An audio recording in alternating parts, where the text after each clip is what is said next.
Justo. Te dejo porque ya tengo formalito a nuestro siguiente invitado, Germán Borrachero, que es puntual, aplicado y viene con la tarea aprendida. Germán, muy buenas. Muy buenas. Porque vamos a hablar hoy de un artista que yo, por ejemplo, no conocía y a raíz de esta propuesta de Germán, pues he estado echando un vistazo y la verdad que es un artista muy interesante. Se llama Josep Maria Rovira Brull, un artista bastante polifacético, raro en algunas ocasiones, y del que tenemos obra en el Museo del Grabado, ¿no?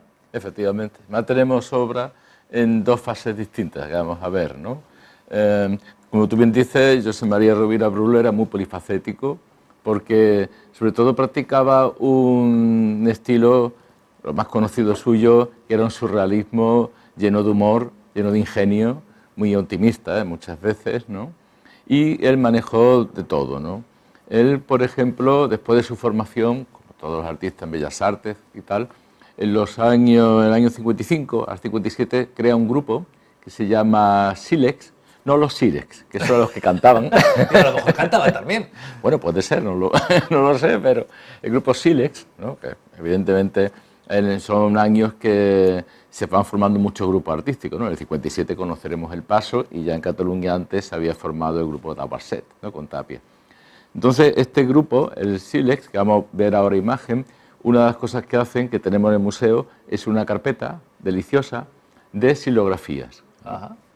La silografía, como todos sabemos, es rascar sobre una madera los blancos y es una imagen siempre dura en blanco y negro, ¿no? Ellos, claro, potencian un poco esa parte arcaica de la silografía dentro también de una temática muy de la tierra. Porque, al fin y al cabo, en Cataluña el románico es algo principal, ¿no? Es evidente, es lo que más todos los artistas hacen referencia, de Picasso, que estuvo allí también en Cataluña, se sintió. Ya. Si vemos la siguiente imagen, se trata, como digo, de una edición de 150 ejemplares, que además tiene 65 años, porque se editó en diciembre del 55. O sea que está de aniversario. Está de aniversario. ¿Ves? Como esta es la imagen precisamente de la que hizo Rovira Brull para esa carpeta, que es, como vemos, pues sí, es románica en cierto sentido, es de estructuras, es algo no tosco, porque tiene una formación, una parte muy buena, pero te acuerdas cuando hablábamos del arte sacro de aquella época, ¿verdad? De aquellos años que Parece también que es hasta era una muy vidriera, tribal. podría ser. Efectivamente, esa es la idea, sí, sí. Esta es la de Rovira Brull, vamos a pasar a la siguiente, que es de Eduard Alcoy, casi una abstracción, ¿no? También miembro del grupo Silex. Pasamos a la siguiente. ¿Silex será por lo de silografía? ¿Vendrá de ahí el nombre? Sí, pero también las puntas de sílex, de la prehistoria, ¿no? Aplican mucho el sentido de lo telúrico, de la tierra, ¿no? De lo ancestral, ¿no? De ese tipo de cosas, ¿no? Esta es una obra, aunque a algunos les va a sorprender, de Joan Hernández Pijuán, que es abstracto, como todos sabemos, pero tuvo una época figurativa, incluso más figurativa incluso que esta, pero menos conocida, y esta es una silografía de Hernández Pijuán. Y lo siguiente que vamos a ver es también una silografía de Carles Planel, que es otro de los grandes, también artistas a reivindicar, catalanes, que vemos una imagen muy recortada con el negro. Y toda esta carpeta se acompaña, pasamos al siguiente, de un poema de Terry, que está dentro de la carpeta. Yo, con permiso, a modo de felicitación navideña, aprovecho para leerlo. Pues sí, tiene que ver con las fiestas. Un poco, ¿no? Un poco, bueno, con el espíritu, ¿no? Y dice, bueno, en catalán dice, la nit del sone us va dir la paraula, en un tros del temps y tenéis un realma, on cri fereix l'aire. En castellano es, el ángel del sueño os dijo la palabra, en un trozo del tiempo tenemos un reino donde un grito hiere el aire. Bonito. Un bello poema. Muy bonito. ¿No? Bello poema de Terry. Muy curioso el catalán, cuando dice, us va a dir, que es, os he dicho, pero parece en el castellano vamos a decir, os vamos a decir. Os vamos a decir, sí. Yo me acuerdo la primera vez que vi esto fue en una esquela, en catalán, que ponía fulanito tal, en va a morir. Y yo dije, qué organizados son los catalanes. Ya lo sabía, ¿no? Ya lo sabía. Pero esa es la cosa del idioma, ¿no? Es muy bonito. Bueno, en Cataluña también es que hay una afición muy grande por el libro. Hay una gran burguesía, como todos sabemos. Aparte está la fiesta esta de Sant Jordi, ¿no? La rosa y el libro. Y claro, y el libro es súper cuidado y el grabado tiene mucho que ver con el libro. Y de hecho en España yo creo que en Cataluña sobre todo se empezó a comercializar y a ver colecciones de gráfica gracias al libro. Había esa mezcla entre la bibliofilia y el arte. De hecho, casi todos los artistas catalanes siempre han hecho libros, como es el caso que estamos hablando de Sílex, e incluso hay algunos que vienen de una tradición totalmente de editores. Por ejemplo, Antoni Tàpies, quizás uno de los principales artistas catalanes, ¿no? Pues su padre y su abuelo eran editores, eran impresores, ¿no? O sea, es una cosa muy curiosa, ¿no? Bueno, sigamos con Rovira Brull, porque dentro de esto hay que decir también que Rovira Brull trabajó en la publicidad como ilustrador gráfico. He estado viendo muchos carteles Sí. muy interesantes, cosas muy Sí, buenas. sí. Tenía carteles, tenía almanaques, tenía muchas cosas de una gran calidad como ilustrador. También carteles. Este caso es una litografía, pero un poco modo de cartel también, que está seriada. El cartel de la salamandra, ¿no? Es bellísima, por cierto. Qué bonito, sí, muy bonito. Vamos a pasar a la siguiente, que ya es una pintura, pero que bebe un poco también del mundo de la ilustración, ¿no? Un poco, ¿no? Se llama Eso Don Quijote, ¿no? Don Quijote y ese Sancho Panza que lleva en la mano, pues como el título del cuadro, la poma ensucrada, que es la manzana azucarada, que te venden en la feria, ¿no? Y vemos también una cosa recurrente en el que es ese pez volador, que lo veremos después.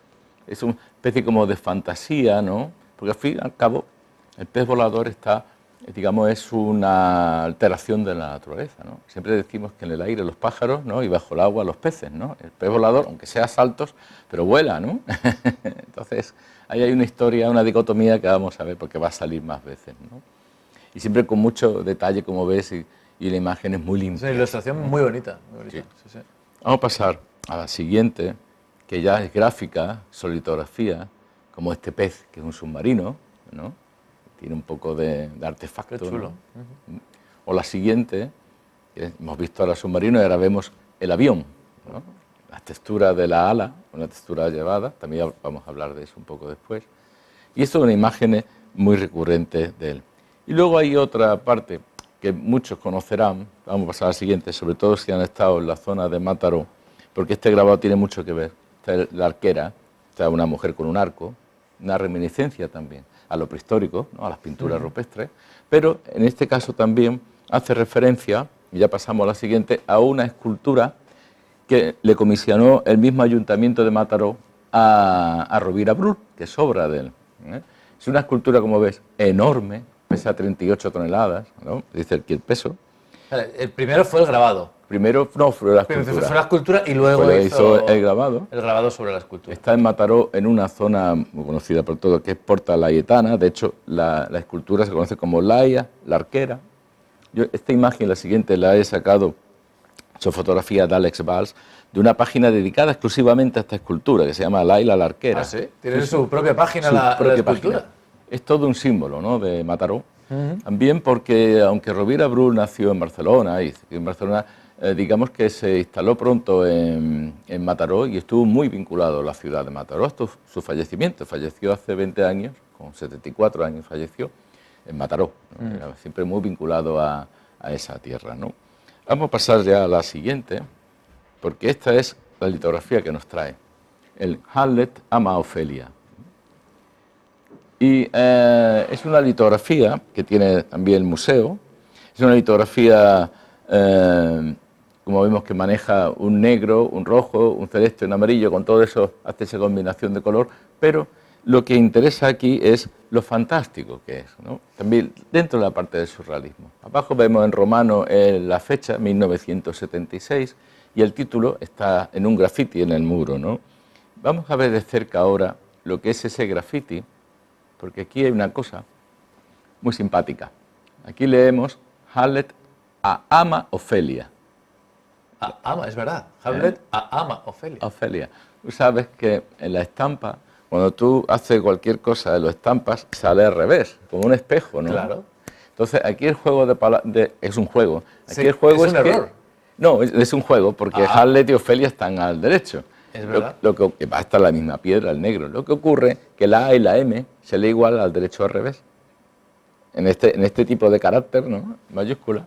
Entonces, todos leemos Hamlet ama a Ofelia, pero realmente ahí ponen Hamlet ama a Ofelia. Ama Ofelia. Por el juego de... Curioso. Y del alito, ¿no?, de la Sí, litografía. además las dos AES están colocadas en un sitio bueno, simétrico, ¿no? Prácticamente con relación al corazón, con lo cual, sí, digo, no ha sido un error, ¿no? Es absurdo, ¿no? Ha sido un juego, ¿no? Y luego esas cruces que vemos arriba y abajo, que es un poco también dentro de la propia imagen un registro, ¿no? Del negro y la plancha del amarillo, como está sobreestampado. El otro día hablábamos, ¿no? De la sobreestampación del color, ¿no? En fin, vamos a pasar a la siguiente. El pájaro, el pez volador, ¿no? El pez volador. Que aquí tiene hasta patitas de pájaro. Efectivamente, que ya ha evolucionado, ha evolucionado más. Bueno, estos peces pájaros, que son muy recurrentes en la obra de Rovira Brull, también viene de otra cosa muy anterior y más surrealista, que vamos a ver ahora mismo, que es quizá el autor del que los surrealistas, todos los surrealistas han bebido, sobre todo Salvador Dalí, por las tentaciones de San Antonio, ¿no? Del Bosco. Hay varias versiones. Esta versión, este tríptico del Bosco de las Tentaciones de San Antonio está en el Museo de Arte Antigua de Portugal, de Lisboa. Y claro, siempre digo que estas visiones de los santos son magníficas para el surrealismo, ¿no? Pero todas, ¿no? Pero en el caso de San Antonio se cumplen las tres exes. Las tres exes que son imágenes sádicas, sexuales y sibilinas. ¡Qué casualidad! Exacto. ¿Sí? Entonces son muy permisivas, ¿no? Por parte de la Iglesia. Te cuenta que uno de los mayores coleccionistas del Bosco en Europa era Felipe II, cuyo catolicismo está fuera de toda duda, ¿no? Pero sin embargo, digamos que las imágenes se prestaban, ¿no? A mostrar... Claro, cuando uno sueña, pues sueña lo prohibido. Efectivamente. Como cuando uno deja de fumar, que sueña que fuma. Efectivamente. Pues aquí igual, otros dejarán de hacer otras cosas y, pues sueñan eso. Claro. Vamos a ver el detalle, el detalle. Ah, mira los pájaros y los peces, ¿no? Efectivamente, efectivamente. Y además, aquí son imágenes muy curiosas, vamos a decir también graciosas, porque hay algo de humor en que a San Antonio esté colocado, digamos, tumbado, volando, encima de la panza de un sapo, ¿no? Es algo un poco irreverente, pero... Se entiende que era el martirio del santo, ¿no? Pero que la imagen no deja de ser cómica, ¿no? Y claro, de este tipo de surrealismo tan detalloso y tan lleno de humor, vamos a decirlo así, es donde también, pues claro, bebieron los surrealistas y también bebe Rovira Brull como buen surrealista también que es, ¿no? Porque son imágenes muy recurrentes. Vamos a pasar a la siguiente. Volvemos otra vez a la imagen. Hay una cosa en Rovira Brull que asombra mucho. Porque claro, él, una persona muy buen pintor, un buen dibujante, un buen litógrafo y un gran ilustrador, ¿no? Y persona metida en gráfico. Entonces, tiene muchos recursos gráficos. Y en una imagen tú te puedes encontrar de todo tipo de cosas, ¿no? El uso de la línea de fino a grueso, el uso de las texturas transportadas, ¿no? Vamos a ver ahora el detalle de la textura transportada. Por ejemplo, digamos, de la parte del sobaco, por decirlo así, de la chaqueta del espantapájaros, ¿no? Hay una textura que tanto se transporta en dibujo con tinta como cuando hace litografía, que es simplemente tú mojas algo que esté más bien seco y duro, como una hoja seca, por ejemplo, o una arpillera, y lo empapas de tinta, lo descargas un poco, y entonces haces como un tampón y te lo llevas al dibujo, ¿no? Lo enmascaras una parte, le pones un recortable para que no se manche, ¿no? El círculo, por ejemplo, y enmascaras. Bien puede ser algo accidental, una esponja, bien puede ser una misma textura transportada, pero también en esto hay que ser muy limpio, aunque estemos haciendo algo como si fuera sucio, pero muy limpio, tanto en la impronta, que no nos quede borroso, como sobre todo en el control de la imagen, ¿no? Porque si no, esto se prestaría que tú coges la esponja y empiezas a decir, ¡hala, qué bonito es esto! Y terminas que tiene que tener un criterio, ¿no? En qué sitios aplico esa textura, ¿no? Para que pues, cree volumen o... Y el cómo. Porque aquí todavía es algo occidental, pero si pasamos al siguiente detalle, que es esa rueca, ese molino, ¿no? Que se ve detrás, aquí está mucho más dibujada la textura, ¿no? Para hacer ese efecto de los dientes, ¿no? De esa rueca, ¿no? Esa rueda. Pues vemos cómo todo eso es creado con una esponja o con una tela pintada, con algo llevado por él. Solo esa parte tiene un trabajazo. Exacto, y además es una minucia, es un detalle, no es un formato muy grande. La estampa es un formato medianamente grande, pero ese detalle concretamente no lo es. Entonces vemos arriba como esa parte de la escoba, esa línea de fino a grueso, como decíamos antes, esa línea descriptiva en el contorno del rojo y luego precisamente esa mancha, digamos, esponja, por llamarlo así, ¿no? en la parte mecánica. Toda esa combinación, ¿no? Esa textura que vemos de esponja, en los años 70 la difundió mucho un autor, un ilustrador italiano magnífico y también dibujante de cómics. Vamos a ver la siguiente, por lo que más conocido, que fue Dino Battaglia, ¿no? El Dino Battaglia utilizaba la plumilla súper fina. Esto es una viñeta de un cómic que se llama Totentanz, o sea, la danza de la muerte. Pero vemos el dibujo de plumilla, vemos cómo le sirve para crear grises y una especie como de segundo plano, lo que es la esponja. Esto es una esponja con tinta. Pero hay mucho más evolucionado, vamos a la siguiente, es esta portada que coge una viñeta, creo que del Golem, en el cual ya no es una textura hecha con una esponja, sino una textura de algo, que sé, que sería paja o no sé lo que sería, sinceramente, entintado y llevado a la figura que está, digamos, con la cabeza baja, lo que sería el golem, reclinada, ¿no?, haciendo luces y sombras, con la propia textura, ¿no? De hecho, esta es una portada de una obra dedicada a Dino Battaglia, se llama La perfección del grigio tra sacro profano, la perfección del gris entre lo sagrado y lo profano, ¿no?, porque es una característica muy propia de este autor. Y este autor influyó muchísimo en pintores, en ilustradores, en todo. Yo no sé si directamente en Rovira Brull, pero, hombre, es evidente, la época son los 70, ¿no? Pues puede que sí. Y ese uso de las texturas es muy similar, ¿no? Muy similar. Era una cosa muy provocada en este tipo de ilustraciones, ¿no?, de Dino Battaglia. Pasamos a la siguiente. Cosa que hoy se sigue haciendo mucho en digital también, se usa mucho ahora ya pues, con otros formatos, pero se trabaja mucho la textura de esta manera, ¿no? Sí, hay muchísimos, tanto ilustraciones como cómics, incluso como el diseño de estampados de tela, coger ¿no? una textura y para crear un efecto, ¿no?, sobre una base sólida, ¿no? Y lo bueno de lo digital ahora es que no manchas nada. Nada. Y lo quitas y lo pones las veces que haga falta. Exactamente. No hay ningún problema. Y Me gusta, amplía, no, lo cambio, no, quito, pongo. Claro. Y qué barato. Y qué barato al final, ¿no? Y qué barato. Sabes que muchas veces este tipo de textura, claro, están debido al formato, ¿no? Antes, cuando se hacía así, el formato te condiciona, porque tú no puedes ampliar o reducir la trama, ¿no? Claro, en digital ya tú haces lo que quieras, ¿no? Y ya, última cosa que vamos a tratar un poco de la estampa esta de Hamlet a Ofelia, es la composición. Porque aquí hay varios recursos claros de composición. Es esa cruz grande que forma el espantapájaros, pero también la palanca, digamos, grande del molino, ¿no? Que vemos que está, no en paralelo, pero sí formando con la roja, ¿verdad?, como una especie de horquilla, como una especie de arco que tiene relación con la rueda que está debajo. Y luego, una cosa en color que me ha asombrado mucho, vamos a pasar a la siguiente, que esto ya es una truca que Servidor ha hecho digitalmente, ¿no?, que es muy fácil, es marcar el amarillo, ¿no? Entonces, si te fijas, el corazón donde pone Hamlet a Ofelia es amarillo-blanco. El círculo que tenemos en la ropa del espantapájaro es amarillo-blanco. El pico con el ojo y la parte de la pluma del gallo que asoma como cabeza del espantapájaro es amarillo y blanco. Y el huevo que está debajo, la huevera, es amarillo-blanco también. Y luego termina con una mancha rotunda amarilla, porque leemos de izquierda a derecha, siempre decimos lo mismo, ¿no? Empezamos a leer en grande la pared, luego nos centramos en los tres círculos, que está casi en una cosa casi de sección áurea, podemos decir, y terminamos con un punto de amarillo.